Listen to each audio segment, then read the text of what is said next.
नमस्कार प्यारे साथियों, कैसे हैं आप? Good morning. बीसीसी करियर के इस ऑनलाइन प्लेटफॉर्म पर आपका स्वागत, अभिनंदन। मस्त हैं, अच्छे हैं एकदम, आशा उम्मीद करते हैं। आज हम वही हमारा टॉपिक आपके निःशुल्क व अनिवार्य बाल शिक्षा अधिकार अधिनियम 2009 के संदर्भ में हम चर्चा कर रहे थे और इसकी एक क्लास हमने कंप्लीट की है और इस एक पहली क्लास जो थी इससे संबंधित, उनमें हमने इनकी ऐतिहासिक पृष्ठभूमि को पढ़ा है और इस पहले वीडियो में हमने संवैधानिक स्थिति क्या थी इसको लेकर निःशुल्क शिक्षा के संदर्भ में और क्या क्या संशोधन भारत के इस शिक्षा के लिए हुए, कब इसको अधिकार बनाया गया, इन सब के संदर्भ में चर्चा की। और तीसरा चरण इस वीडियो में, पहले वीडियो में हमने प्रारंभ किया था और इस एक्ट का पूरा नाम क्या है, एक्ट के कितने अध्याय हैं, एक्ट लागू कब हुआ, इनके परिवर्तन की क्या तारीख है और कौन कौन से अध्याय हैं, उन अध्यायों के नाम को हमने पढ़ा है। और अध्याय 1 जिसमें केवल 2 धाराएं हैं, जो सबसे छोटा अध्याय है आरटी का, इन दोनों धाराओं के संदर्भ में हमने चर्चा की। अब देखिए, अध्याय 1 हमने पढ़ा है, आगे हम बढ़ते हैं और कौन कौन से संबंधों के संदर्भ में हमने चर्चा की। तो टॉपिक आपको पता है, the right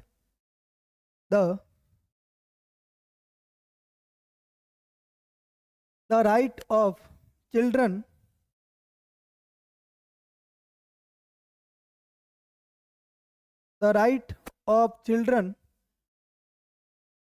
to free and compulsory education act 2009, इसके संदर्भ में हमने चर्चा प्रारंभ की थी, जिसमें हमने इनके नाम पढ़े, इनका सामान्य परिचय पढ़ा हमने कि ये एक्ट लागू कब हुआ। तो हमने पढ़ा 1 अप्रैल 2010 से ये क्या हुआ था, लागू हुआ था। दूसरी बात इनके संदर्भ में पढ़ी कि कितने अध्याय हैं, तो 7 इनके क्या हैं, अध्याय। और धाराएं इनकी कितनी है आपके, तो धाराओं की बात करें तो 38 धाराएं हैं और वर्तमान में कितनी धाराएं हैं, 39।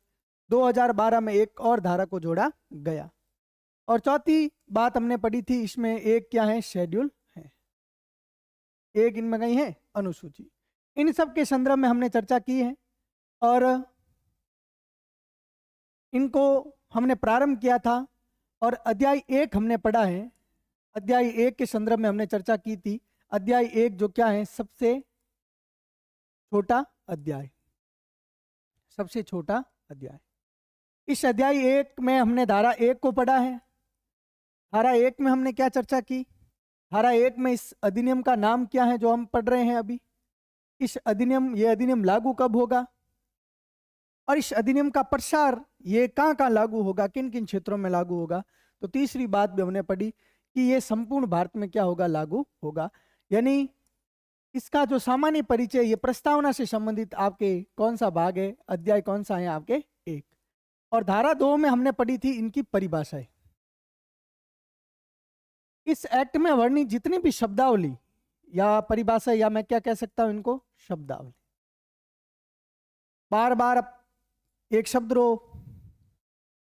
शब्द का प्रयोग किया गया इसमें, समुचित सरकार। तो समुचित सरकार को कई अर्थ है, बार बार एक शब्द रो प्रयोग करियो है, बालक बालक रो कई अर्थ है, 6 से 14 वर्ष बालक की आयु क्या होगी, एज के अकॉर्डिंग। विद्यालय की क्या परिभाषा है, विद्यालय के प्रकार, कौन कौन से विद्यालय के प्रकार हैं। आपके असुविधाग्रस्त बालक और दुर्बल बालक, इन दोनों को कैसे हम परिभाषित करेंगे, इन दोनों में क्या अंतर है।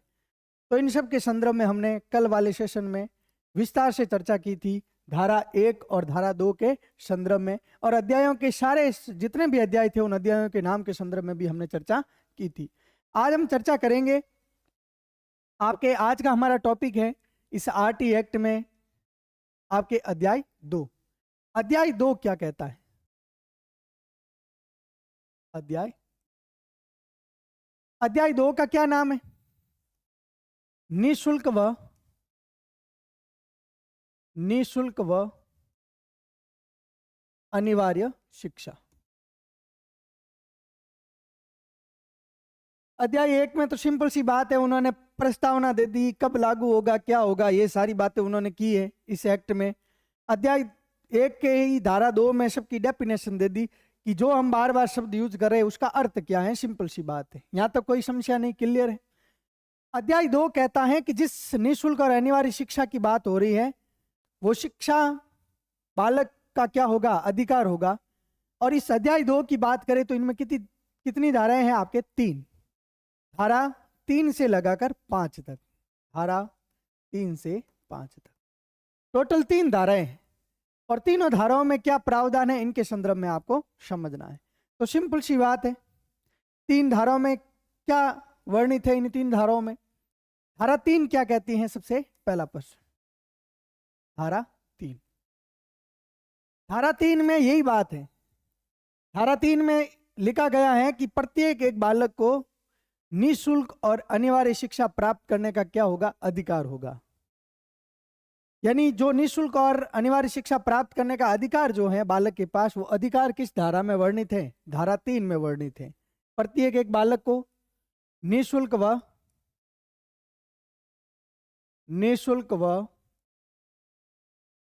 अनिवार्य शिक्षा प्राप्त करने का अधिकार होगा,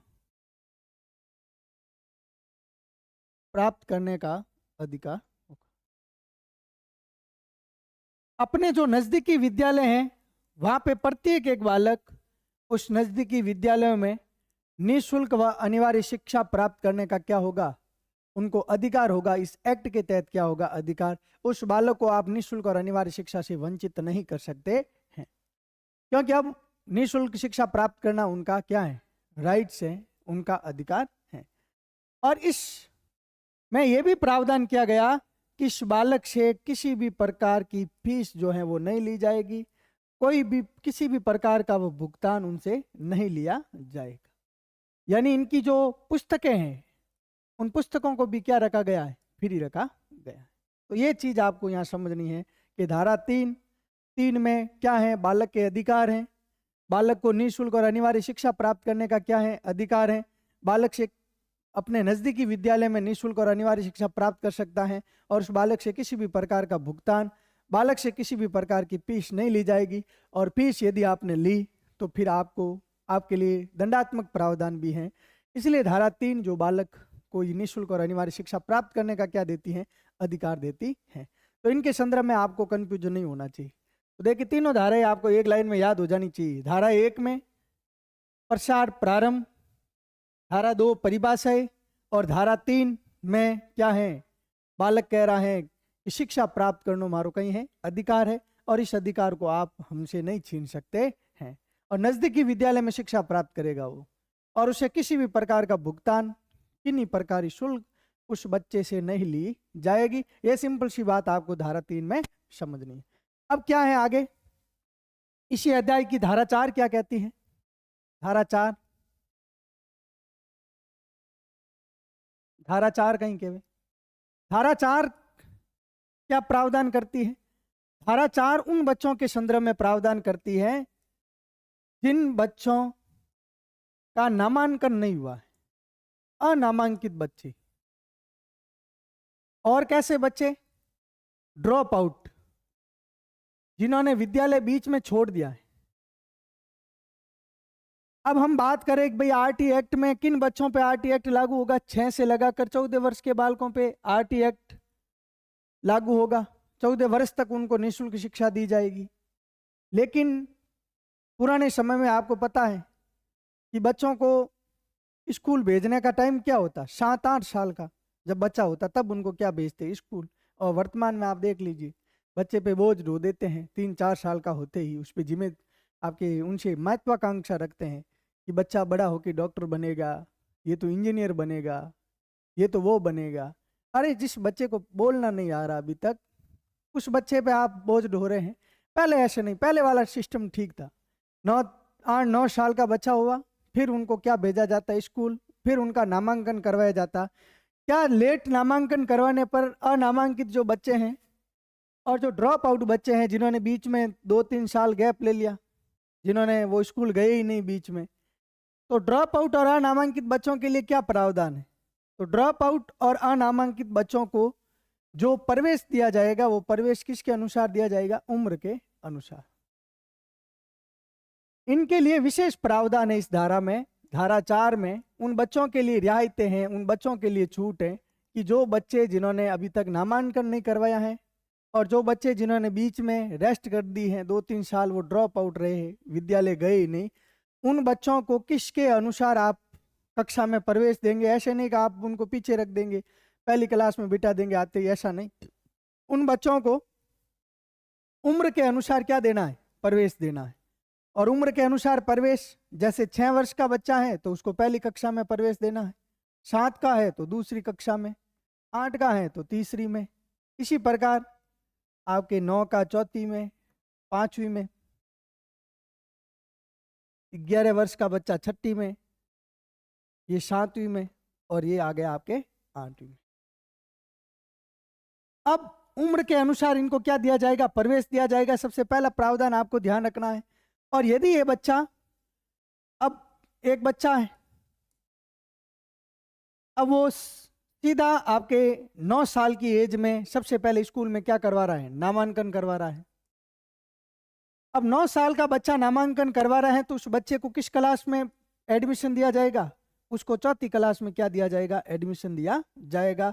चौथी क्लास में क्या दिया जाएगा? प्रवेश दिया जाएगा। अब उस बच्चे को कुछ भी नहीं आ रहा है भाई, 9 वर्ष का बच्चा, ये धारा कह रही है कि उसको उम्र के अनुसार क्या दिया जाएगा? प्रवेश दिया जाएगा। अब 9 वर्ष के बच्चे को किस क्लास में प्रवेश देना है? आपको चौथी क्लास में प्रवेश देना है। तो उस बच्चे को कुछ आ ही नहीं रहा है, तो उस बच्चे के लिए ब्रिज कोर्स की क्या की गई? व्यवस्था की जाती है। विशेष उपबंध करके, एक समय निर्धारित करके, ब्रिज कोर्स के माध्यम से एक समय निर्धारित करके विशेष समय में उस बच्चे की, विशेष समय में उस बच्चे की स्थिति में क्या किया जाएगा? सुधार किया जाएगा। ये प्रावधान भी इसमें किया गया है। तो स्थिति में सुधार किया जाएगा, ये प्रावधान भी कौन सी धारा करती है? 4। तो सिंपल सी बात है, बच्चा लेट आया, अनामांकित जो बच्चे हैं या ड्रॉप आउट वाले बच्चे हैं, उन बच्चों को किसके अनुसार प्रवेश दिया जाएगा? उम्र के अनुसार। और उम्र वाला पूरा क्राइटेरिया आपके सामने, आपसे सीधा पूछ ले कि 5वीं क्लास में बच्चे को कब एडमिशन देना है, बच्चा कितने वर्ष का हो? तो 10 वर्ष एज है। ये एक तरफ एज लिखी हुई है और एक तरफ क्या है? क्लास है। ये है आपके एज। तो सीधी सी बात है, इन बच्चे के लिए ब्रिज कोर्स के माध्यम से विशेष समय, उनकी स्थिति में, उनके स्तर में क्या किया जाएगा? सुधार करने के भी प्रावधान इस धारा 4 में है। तो ये भी आपको मोस्ट इंपोर्टेंट क्या रखना है? याद रखना है। धारा 4 जो अनामांकित और ड्रॉप आउट बच्चों के संदर्भ में क्या करती हैं? प्रावधान करती है। सिंपल सी बात इनके संदर्भ में आपको क्या रखनी है? याद रखनी है। किसी भी प्रकार का कंफ्यूजन आपको धारा 4 से संबंधित नहीं होना चाहिए। तो ये केवल इनके लिए, ड्रॉप आउट और अनामांकित बच्चों के लिए धारा 4 क्या करती हैं? संवैधानिक प्रावधान करती। 5 क्या कहती धारा? इस अध्याय की लास्ट जो धारा है 5 कहती है टीसी। क्या टीसी लेना मेरा क्या है? अधिकार है। टीसी लेना मेरा अधिकार।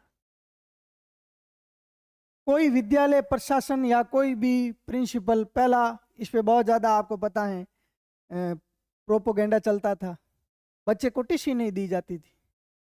तो ये अधिनियम आने के बाद में आप किसी भी बच्चे की टीसी को नहीं रोक सकते हैं। उस बच्चे को लगा कि मेरे को इस विद्यालय में नहीं पढ़ना है, यहाँ सुविधाएं नहीं है, या उनके परिवार वाले कहीं दूसरी जगह स्थानांतरण उन्होंने कर लिया है, उसकी फैमिली ने, या बच्चे को वहाँ प्राथमिक शिक्षा नहीं मिल रही है, या कोई भी कारण हो सकता है, तो वह बच्चा उस विद्यालय से क्या ले सकता है? टीसी प्राप्त कर सकता है। और टीसी लेना उस बच्चे का क्या है? अधिकार है।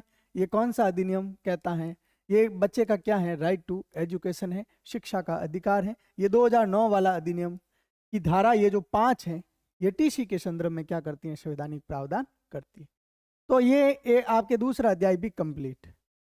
तो 5 तक अभी तक 2 अध्याय हुए हैं। 5 में क्या है? सिंपल सी आपको ध्यान रखना, धारा 1 परिचय है, धारा 2 डेफिनेशन, धारा 3 शिक्षा प्राप्त करना मेरा क्या है? अधिकार है, धारा 4 अनामांकित और ड्रॉप आउट वाले बच्चों के लिए प्रावधान है।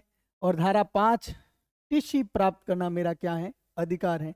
ये पांचों धाराएं जिसमें हमने कितने अध्याय पढ़े हैं, अध्याय 1 को पढ़ा है और अध्याय 2 को पढ़ा है। तो ये दोनों अध्याय जिसमें आपके किसी भी प्रकार का कंफ्यूजन नहीं रखना है। तो ये टीसी लेवन को अधिकार है बच्चे रो, और कोई भी विद्यालय टीसी नहीं रोक सके। यदि आपने रोकी तो आपको सजा मिल सकती है। तो ये बात आपको ध्यान रखनी है आपकी धारा 5। अब देखिए अध्याय 3। अध्याय 3, अध्याय 3 का क्या नाम है?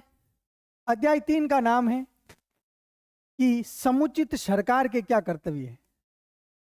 समुचित सरकार के कर्तव्य। स्थानीय जो प्राधिकारी हैं उनके क्या कर्तव्य है। समुचित सरकार, स्थानीय प्राधिकारियों के कर्तव्य। और इसी अध्याय में हम पढ़ेंगे कि अभिभावक के क्या कर्तव्य है। अभिभावक के क्या कर्तव्य। और इस अध्याय में धारा 6 से लगाकर 11 तक इस अध्याय 3 में ये सारी धाराएं हैं।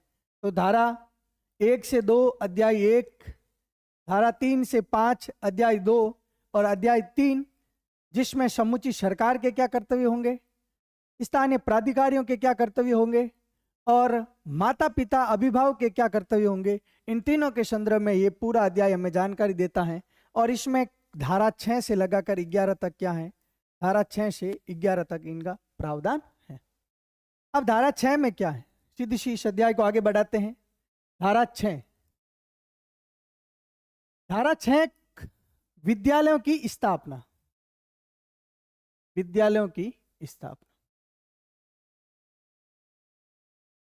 जब ये आरटी एक्ट लागू हुआ था तो इस आरटी एक्ट में धारा 6 में यह प्रावधान किया गया कि जब यह अधिनियम लागू होगा, इस अधिनियम के लागू होने के बाद में 3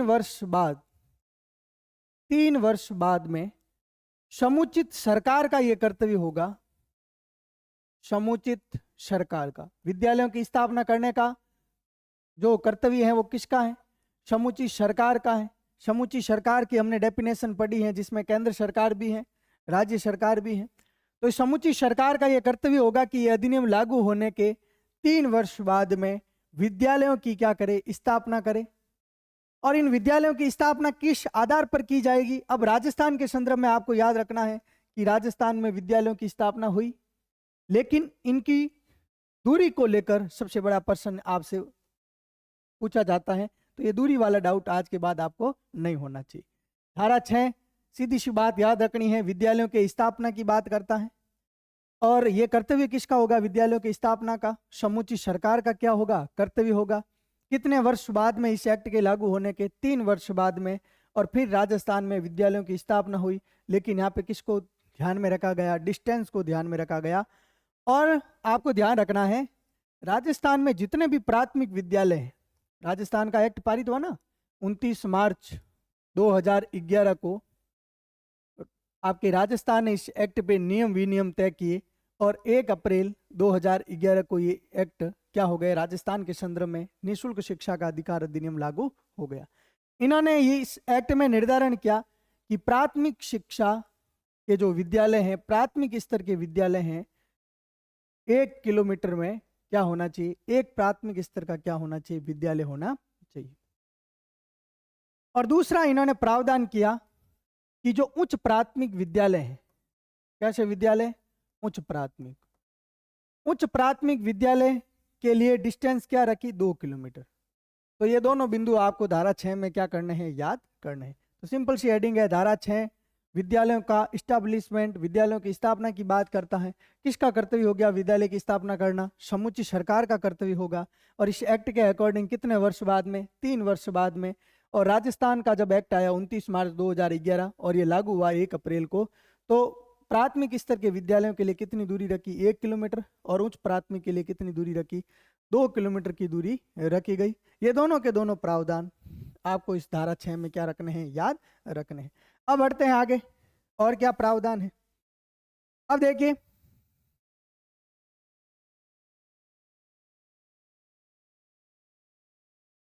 धारा 7। धारा 7 में क्या है? इस अध्याय 3 की धारा 7 क्या कहती है? धारा 7 कहती है केंद्रीय व राज्य का वित्तीय अनुपात शिक्षा समवर्ती सूची का विषय है, इसलिए केंद्र व राज्य दोनों का विषय है। इसलिए केंद्र जिस निःशुल्क शिक्षा और अनिवार्य शिक्षा की बात कर रहे हैं, तो केंद्र इसके लिए केंद्र का वित्तीय अनुपात कितना है और राज्य का कितना है, तो था नहीं तो याद रखना है कि केंद्र इसमें कितना देता है 60% और राज्य का हिस्सा कितना है आपके 40%। ये अनुपात है आपके भुगतान का। और जो पूर्वोत्तर राज्य हैं,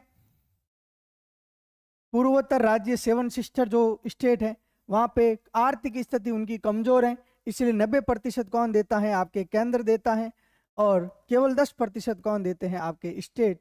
तो ये भी आपको क्या रखना है? ध्यान रखना है। तो 90 केंद्र और 10% भुगतान कौन करता है? राज्य करता है। अपडेट की बात करें कि नई अपडेट क्या है, तो आपको ध्यान रखना इन पूर्वोत्तर राज्यों के साथ और 2 राज्यों को शामिल कर दिया गया, जहाँ पे ये रेशियो है। एक तो है आपके उत्तराखंड और दूसरा जो राज्य है वो है आपके हिमाचल प्रदेश।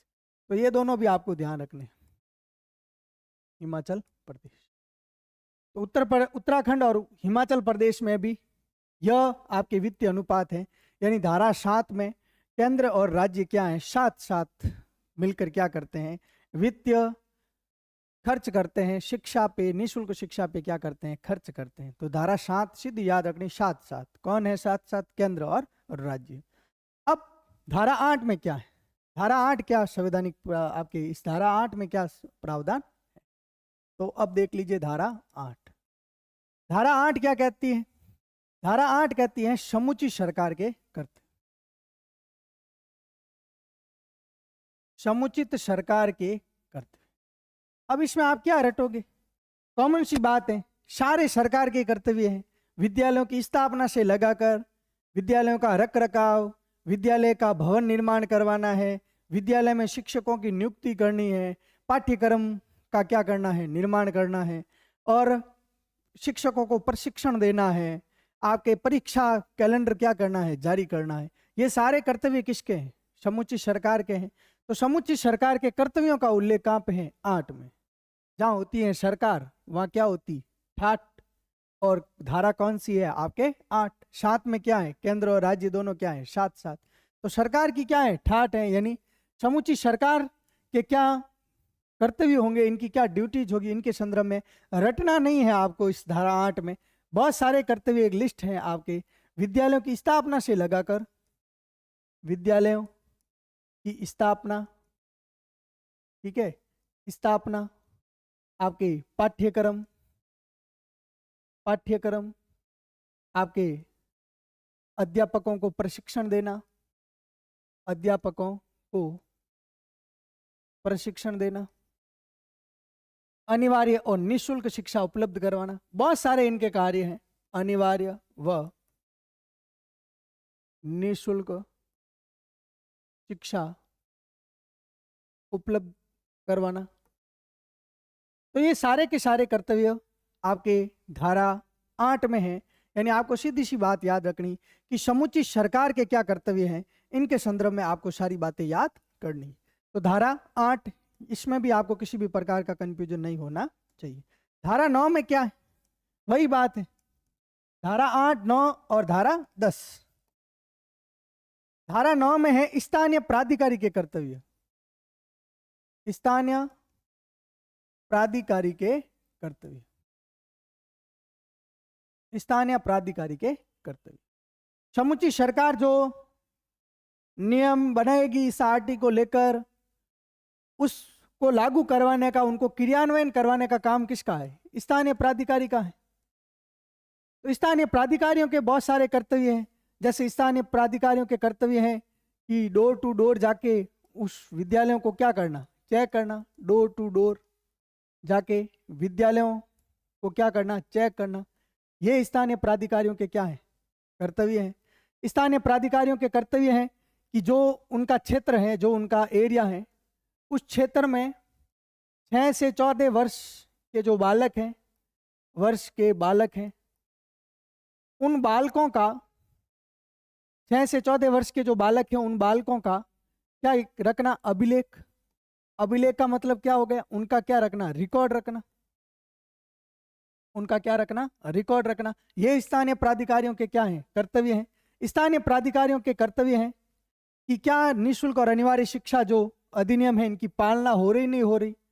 निःशुल्क व अनिवार्य शिक्षा का सुनिश्चित करने का काम भी स्थानीय प्राधिकारियों के द्वारा किया जाता है। और बहुत सारे काम है, पाठ्यक्रम का निर्धारण करना और जो टाइम जो है टाइम टेबल को लेकर, तो जो समूची सरकार करती है उस समूची सरकार के जो निर्देश और जो आदेश हैं उन्हीं आदेशों की पालना करवाना, उन आदेशों का क्रियान्वयन करवाना किसका काम है, स्थानीय प्राधिकारियों का काम है। तो ये 2 बिंदु आपको ध्यान रखने, डोर टू डोर जाके चेक करना प्रत्येक एक विद्यालय में, और सबका रिकॉर्ड रखने का काम करते हैं आपके स्थानीय प्राधिकारी, जो धारा 9 में क्या है इनका प्रावधान है।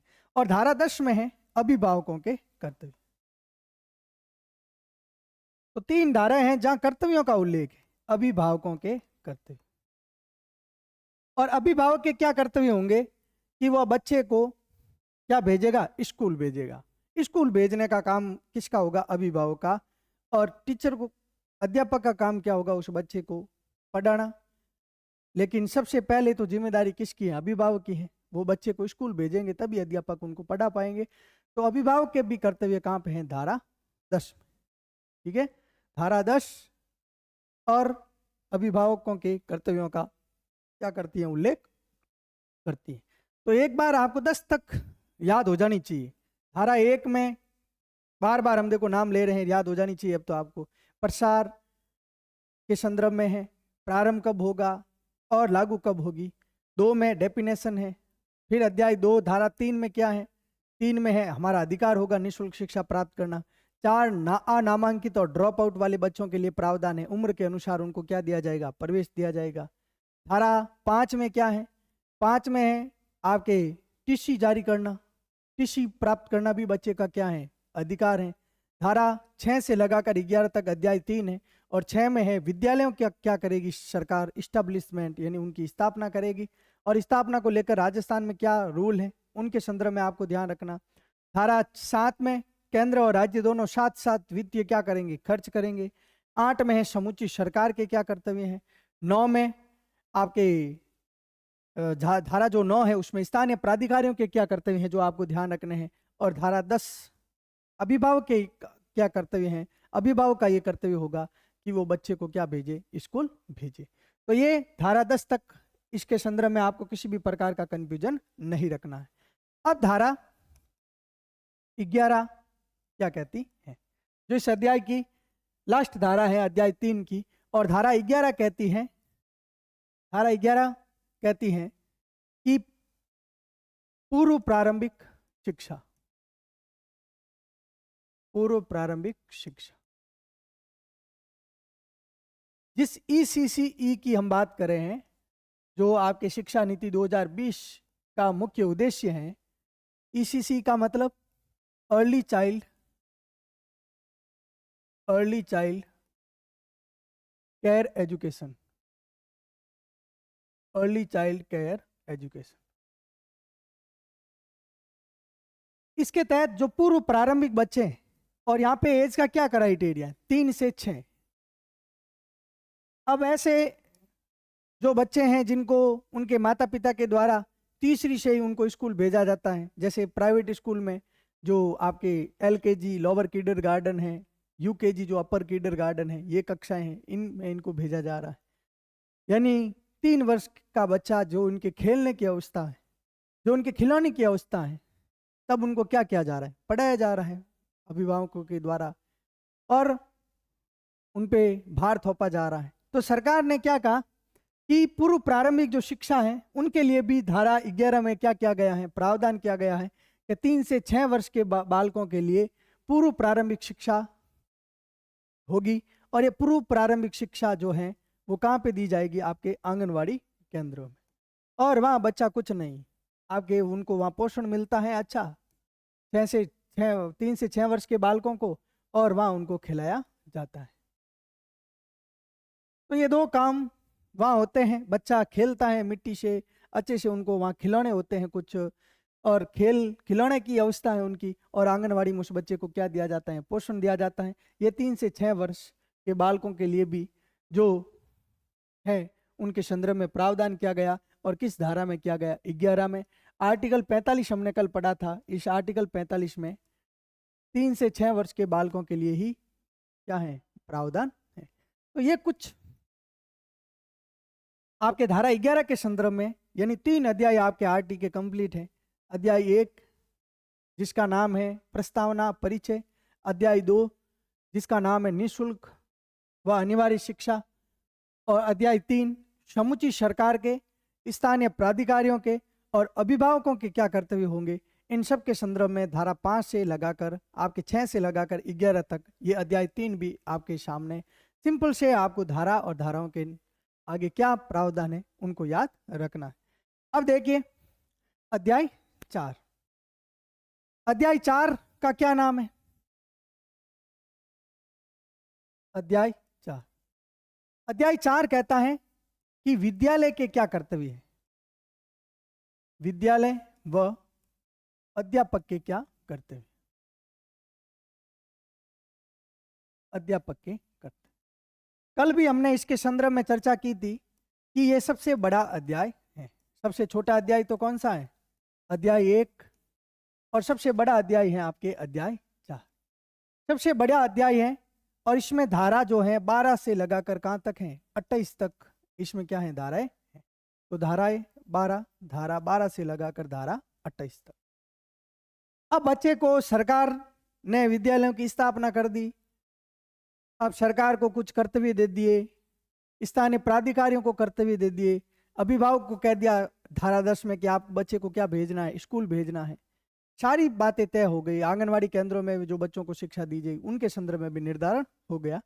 अब बच्चा जब विद्यालय चला गया तो वहां पे बच्चे के क्या राइट्स होंगे, क्या अधिकार होंगे, वहां पे अध्यापकों की क्या भूमिका होगी, अध्यापक किसके अनुसार चलेंगे, बच्चों के अनुसार चलेंगे या फिर अपने अनुसार, उनके क्या दायित्व हैं, उनकी क्या कर्तव्य हैं, उनकी क्या योग्यताएं हैं, इनके संदर्भ में इसमें प्रावधान है।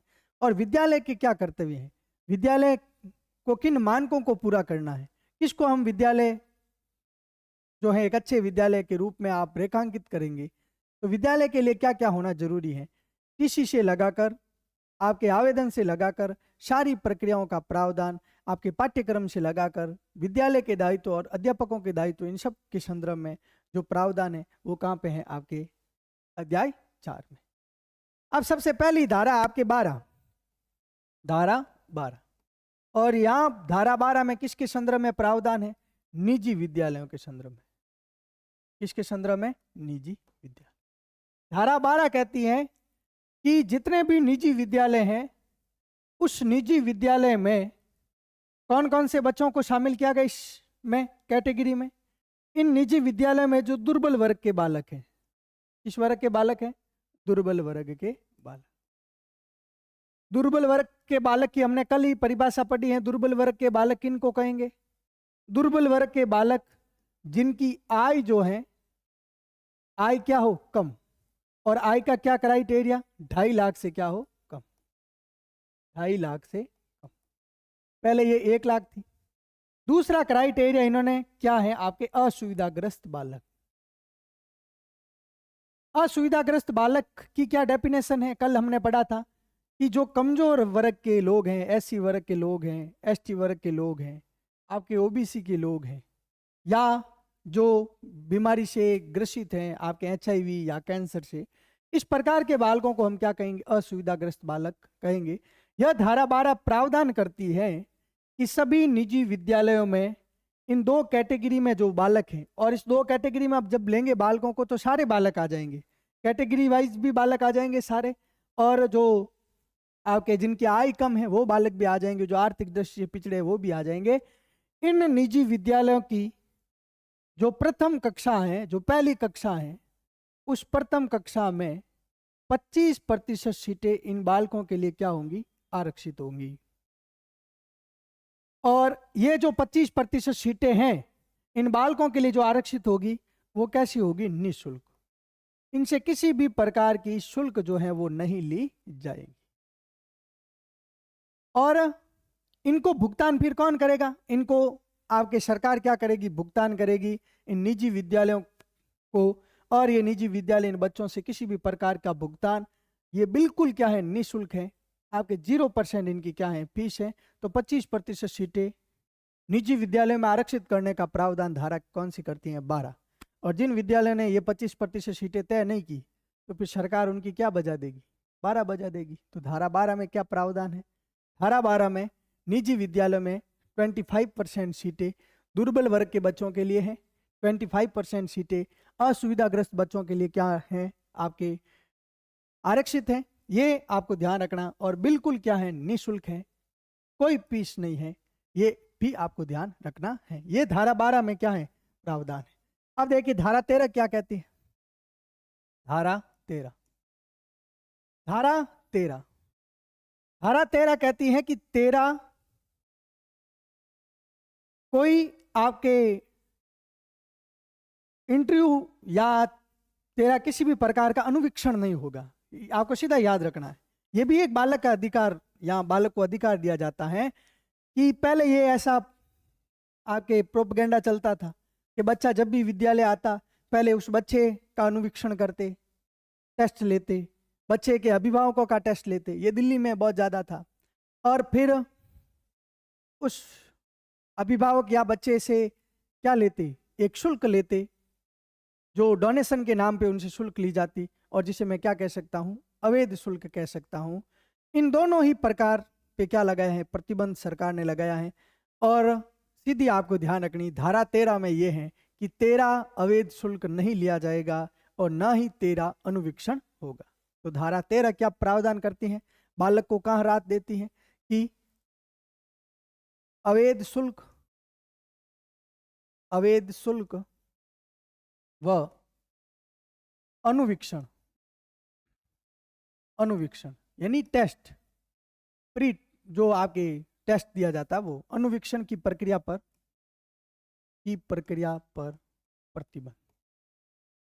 प्राथमिक स्तर के बच्चों का आप किसी भी प्रकार का अनुवीक्षण नहीं करेंगे, कोई टेस्ट नहीं लेंगे, और उस बच्चे से आप अवैध शुल्क भी वसूल नहीं करेंगे। यदि आपने इस बच्चे से अवैध शुल्क लिया है तो आपके लिए दंडात्मक प्रावधान है, दंडात्मक प्रावधान। यदि आपने अवैध शुल्क लिया है तो इस शुल्क का कितना गुना आपसे वसूला जाएगा, वापिस 10 गुना। ये आपको ध्यान रखना है। तो धारा 13 में हम पहली बात यही है, सबसे पहली बात यही है कि आपने यदि बच्चे से अवैध शुल्क लिया, उनसे डोनेशन के नाम पे या प्रवेश के समय आपने इससे अवैध शुल्क लिया है, किसके समय, प्रवेश के समय, तो सरकार आपसे कितना वसूल करेगी, 10 गुना क्या करेगी, वसूल करेगी। ये तो पहली रात एक बालक के लिए। दूसरी रात आपने किसी भी प्रकार का अनुवीक्षण किया, टेस्ट किया, या तो आपने टेस्ट किसका किया, बालक का टेस्ट किया या फिर अभिभावक का। अभिभावक या बालक इन दोनों का यदि आपने टेस्ट किया तो इसमें भी आपके लिए दंडात्मक प्रावधान है। पहली बार आपने इस प्रकार की गलती की तो आपके लिए कितना जुर्माना है, 25,000। और यही गलती आपने दूसरी बार की तो आपका जुर्माना है 50,000। और यदि तीसरी बार इनसे आगे और की तो आपकी मान्यता भी क्या की जा सकती है, रद्द की जा सकती है। इस प्रकार के प्रावधान कौन सी धारा करती है, धारा 13 करती है। ठीक है, तो ये धारा 13 आपको याद रखना, सीधा आपको ट्रिक के माध्यम से, कि बालक तेरा कुछ भी नहीं होगा। तेरे को ये धारा 13 जो है वो सुरक्षा प्रदान कर रही है कि नहीं तो तेरा प्रवेश शुल्क लिया जाएगा और ना ही किसी भी प्रकार का अनुवीक्षण, नहीं तो अभिभावक का किया जाएगा और ना ही बालक का किया जाएगा। ये दोनों प्रकार के प्रावधान इस धारा 13 से संबंधित है। तो ये दोनों आपको ध्यान रखने। ठीक है, अब देखिए धारा 14 क्या कहती है। तो देखिए 12 में क्या है, 12 में निजी विद्यालय में 25% सीटें आरक्षित हैं। 13 कोई प्रवेश शुल्क नहीं होगा, शुल्क आपके ली तो आपकी दंडात्मक प्रावधान है। और 13 कोई अनुवीक्षण, तेरी कोई टेस्ट या परीक्षा नहीं होगी, ये भी प्रावधान है। और ये किया तो भी आपको क्या दिया जाएगा, दंड दिया जाएगा। धारा 14 धारा 14 कहती है प्रवेश के लिए आयु का सबूत नहीं है।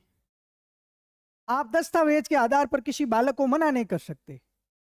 अब जो कुछ लोग ऐसे मजदूर किसान ऐसे नहीं, वो आए एडमिशन लेने के लिए और आपको ये लेके आओ, जाति लेके आओ, मूल लेके आओ, आय लेके आओ, इनका जन्म प्रमाण पत्र लेके आओ, और वह किसान या मजदूर जो कहेगा भाई 4-5 दिन हम चक्कर लगाए इस डॉक्यूमेंट के चक्कर में, वो बच्चे का एडमिशन ही नहीं कराएगा। इस कारण कोई वंचित न रह जाए, उस डॉक्यूमेंट या दस्तावेज के आधार पर आप किसी के प्रवेश को मना नहीं कर सकते हैं। यहाँ एक साधारण प्रक्रिया रखी है। यदि एक पिता एक शपथ पत्र के माध्यम से भी अपने बच्चे का एडमिशन करवाना चाहिए कि ये मेरा बच्चा है, इसकी एज ये है और ये है, ये सारा साइन करवा के वो वहाँ पेश करके अपना बच्चा का क्या करवा सकता है, एडमिशन करवा सकता है। तो प्रवेश के लिए आयु के सबूत से संबंधित आप किसी भी प्रकार के दस्तावेज के आधार पर मना नहीं कर सकते हैं। तो ये बात भी आपको क्या रखनी है, ध्यान रखनी। तो प्रवेश के लिए आयु का दस्तावेज नहीं होने पर भी प्रवेश से वंचित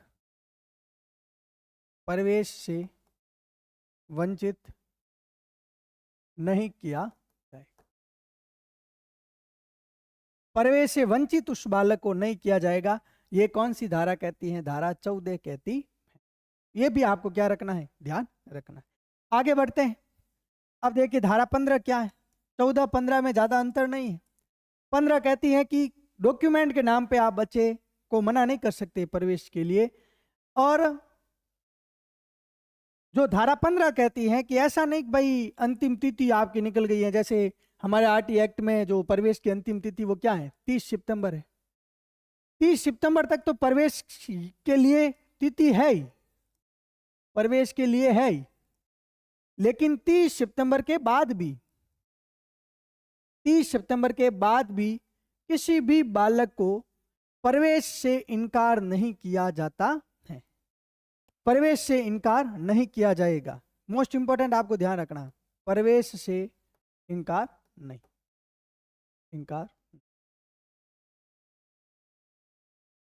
बच्चा कभी भी एडमिशन ले सकता है। ये जो प्राथमिक शिक्षा है, पहली से 8वीं या 6 से 14 वर्ष के बालकों के संदर्भ में हम बात कर रहे हैं, इनकी अंतिम तिथि 30 सितंबर तो है ही, लेकिन बच्चा जब चाहे किसी भी विद्यालय में क्या ले सकता है, प्रवेश ले सकता है, और उसको प्रवेश से इनकार नहीं किया जाएगा। ये प्रावधान कौन सी धारा करती है? धारा 15 करती। बच्चे को आप मना नहीं कर सकते प्रवेश के लिए। बच्चे को लगा भाई नवंबर में कि अब मुझे इस विद्यालय में नहीं पढ़ना है, मैं दूसरे विद्यालय में जाऊंगा। बच्चा नवंबर में आपके पास आया है प्रवेश लेने के लिए, लेकिन डेट क्या थी? 30 सितंबर थी अंतिम तिथि। लेकिन इसके बाद भी आपको एडमिशन देना है तो देना है। ये प्रावधान भी ये भी एक बच्चे का इस अधिनियम में बच्चे का क्या है, अधिकार। तो ये भी आपको ध्यान रखना। अब देखिए आगे धारा 16। धारा 16 कहती है कि आप बच्चे को क्या नहीं कर सकते हैं, फेल। आप बच्चे को किसी आगे क्लास के लिए रोक नहीं सकते हैं। तो रोकने और निष्कासन दोनों प्रक्रिया आपको ध्यान रखनी है। नहीं तो आप बच्चे को रोक सकते हैं और ना ही आप बच्चे का क्या कर सकते हैं, निष्कासन कर सकते हैं। तो रोकने और निष्कासन का क्या है, प्रतिषेध। लेकिन राजस्थान में इनको लेकर कुछ सुधार किए गए 2019 में, और राजस्थान में कहा गया कि 5वीं व 8वीं जो कक्षा है उसमें बच्चे को, यदि बच्चा फेल हुआ, उसमें उस बच्चे को अगली क्लास के लिए रोका जा सकता है, अर्थात बच्चे को फेल किया जा। धारा 17 जो अध्यापकों के लिए है खतरा, सीधी आपको ध्यान रखनी। अब 11 से देखते एक बार क्या क्या है। धारा 11 में क्या है? धारा 11 में है आपके प्रारंभिक शिक्षा के संदर्भ में, पूर्व प्रारंभिक शिक्षा के संदर्भ में। 12 में क्या है? धारा 12 किसके संदर्भ में प्रावधान करती है? तो 25% जो आरक्षित सीटें उनके संदर्भ में। 13 प्रवेश शुल्क नहीं लिया जाएगा, और 13 अनुवीक्षण, 13 टेस्ट भी नहीं लिया जाएगा, धारा 13 में है। धारा 14 में क्या है? धारा 14 में है आप दस्तावेज के नाम पे आयु का सबूत नहीं मांग सकते हैं। 15 में प्रवेश से इनकार नहीं, तिथि आ उसकी चूक गई, 30 सितंबर के बाद भी कोई बच्चा आया आपको प्रवेश देना पड़ेगा। और 16 कहते हैं कि आप फेल नहीं कर सकते बच्चे को, और ना ही आप उसको विद्यालय से निकाल सकते हैं। अब धारा 17 क्या कहती है? धारा 17 कहती है कि आप बालक को ना तो शारीरिक दंड दे सकता है अध्यापक, और ना ही उनका मानसिक उत्पीड़न किया जा सकता। आप बच्चे के साथ अपशब्द या गाली गलौज भी नहीं कर सकते हैं, ना तो उनका मानसिक उत्पीड़न कर सकते हैं और ना ही उनको शारीरिक दंड दे सकते हैं। ये बच्चों के लिए एक ये भी अधिकार है, यानी अध्यापक बालक को ना तो शारीरिक दंड, ना तो शारीरिक दंड व ना तो मानसिक उत्पीड़न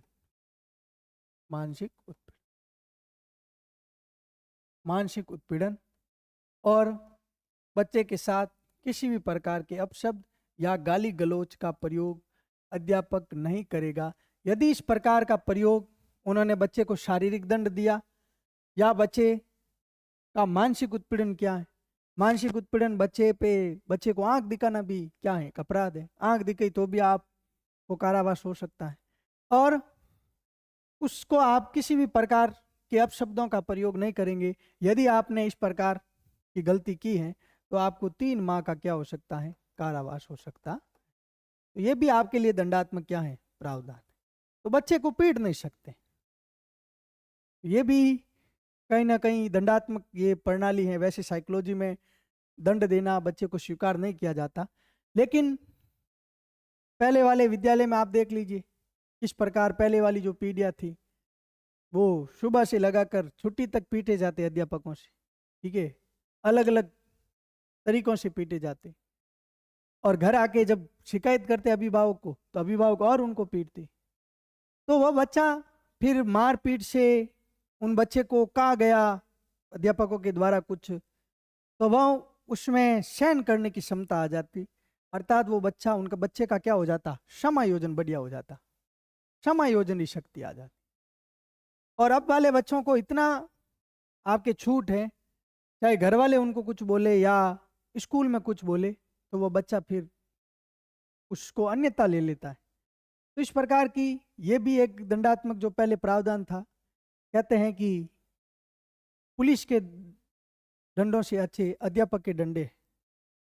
एक बच्चा जो पहले ही उसमें यदि थोड़ा डर या भय हो अपने परिवार का, अभिभावकों का और टीचर्स का, जिसमें उनमें समायोजन की शक्ति आ जाए, जिसमें उनको पता लग जाए कि सही क्या गलत है, क्या गलत, बच्चा गलती करता है फिक्स है, तो गलत सही का उनको अनुभव हो जाता है, तो वो बच्चा आगे जाके कभी भी बड़े किसी अपराध में संलग्न नहीं होता है। वो बच्चा डरता है, वो बच्चा समायोजन कर लेता है, उस बच्चे को पता चल जाता है कि सही क्या है समाज में, गलत क्या है। तो वह बच्चा फिर बहुत कम है, रेयर चांस में वो क्या करता है, इस प्रकार की आपराधिक प्रवृत्तियों से जुड़ता है।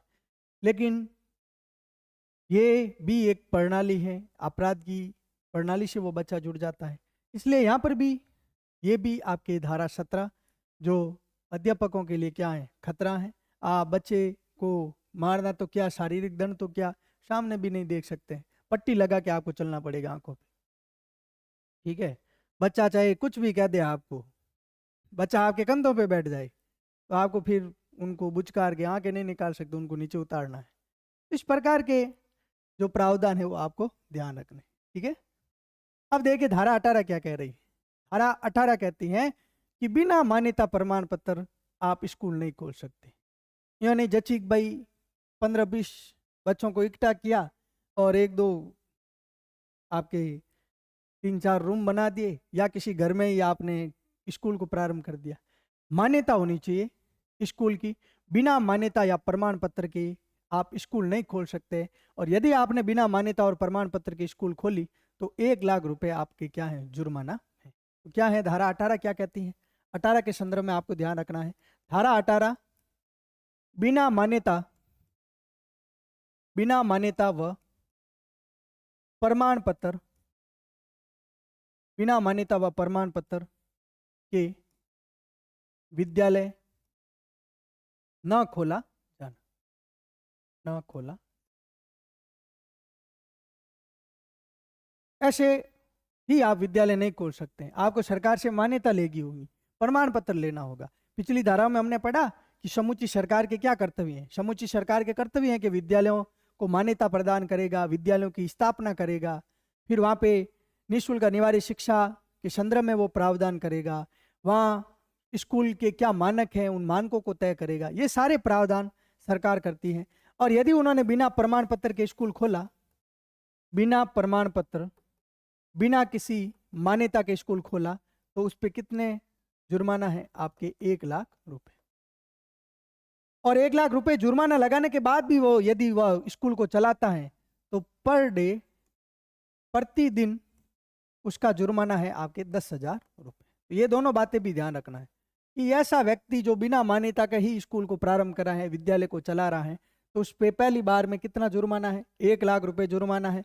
मना करने पर भी वो इसको चला रहा है तो प्रतिदिन कितना जुर्माना है? आपके 10,000 रुपए का जुर्माना उनसे वसूल किया जाएगा। ये भी प्रावधान आपकी धारा 18 में आपको सिंपल सी याद रखनी है। अब हम मान्यता और प्रमाण पत्र की बात कर रहे हैं, तो इनके क्या मानक होंगे? एक विद्यालय की स्थापना आप कब करेंगे? तो विद्यालय के मानकों को तय करने, ये मानक क्या क्या होंगे, ये सब किस में है? धारा 19 में। एक विद्यालय में क्या होना चाहिए? एक विद्यालय में 4 दीवारी होनी चाहिए, विद्यालय में एक पुस्तकालय कक्ष, एक वाचनालय होना चाहिए, एक परीक्षा कक्ष होना चाहिए, एक ऑफिस होना चाहिए, शौचालय की अच्छी सुविधा होनी चाहिए, बच्चों के लिए शुद्ध जल की सुविधा होनी चाहिए, एक अच्छे वातावरण में स्कूल होना चाहिए, पेड़ पौधे वृक्षारोपण वाले जैसे कुछ प्रावधान भी इसमें किए गए हैं। तो स्कूल के मानक क्या हैं? उन मानकों का जो है वो सारा का सारा उल्लेख आपको किस में मिलता है? 19 में मिलता है। कि स्कूल की 4 दीवारी से संबंधित हो, 4 दीवारी, या उस स्कूल का जो वातावरण है वो कैसा होना चाहिए? शांत वातावरण। स्कूल में आपके शौचालय की क्या होनी चाहिए? सुविधा होनी चाहिए, ये तो अनिवार्य है। स्कूल में रसोई होनी चाहिए, स्कूल का ऑफिस होना चाहिए, ये मानक है। स्कूल का पुस्तकालय भवन होना चाहिए, पुस्तकालय भवन, वाचनालय होना चाहिए, वाचनालय होना चाहिए, एकदम सही जो है आपकी कक्षा कक्ष होने चाहिए, सही अवस्था में क्या होने चाहिए? कक्षा कक्ष होने चाहिए। तो इस प्रकार के मानक हैं जो धारा 19 में दिए गए हैं। और धारा 20 क्या प्रावधान करती है? धारा 20 कहती है कि इन मानकों में वृद्धि करनी है या इन मानकों में संशोधन करना है, तो उन मानकों में संशोधन करने की शक्ति किसके पास है? केंद्र सरकार के पास है। तो संशोधन की शक्ति, इन मानकों में संशोधन की शक्ति किसके पास है? केंद्र सरकार के पास, केंद्र सरकार के पास। तो सिंपल सी बात है, धारा 19 मानक तय करता है, और मानक आप सबको पता है, रटना नहीं है।